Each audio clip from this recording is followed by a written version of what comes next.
Panen melimpah, harga sayur kol di Pasar Langgur merosot Rp15.000 per kilogram. Imbas dari panen petani lokal yang melimpah, harga sayur kol di Pasar Langgur, Kabupaten Maluku Tenggara, Malra merosot tajam. Pada Selasa 22 Oktober 2024, harga sayur kol produksi petani lokal dibanderol Rp15.000 per kilo, turun jauh dari harga sebelumnya Rp35.000 per kilo.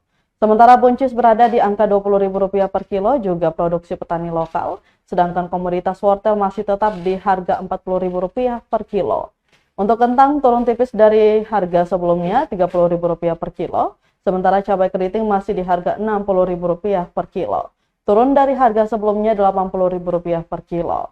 Sedangkan untuk tomat lokal masih stabil di angka Rp10.000, untuk komoditas bawang masih di angka yang sama. Misalnya bawang merah dijual dengan Rp40.000, bawang putih naik tipis Rp50.000, sebelumnya dibanderol Rp45.000.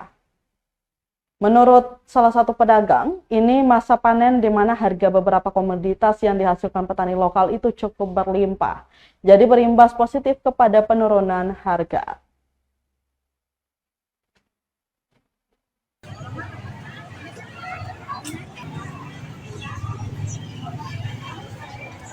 Download Tribun X sekarang, menghadirkan lokal menjadi Indonesia.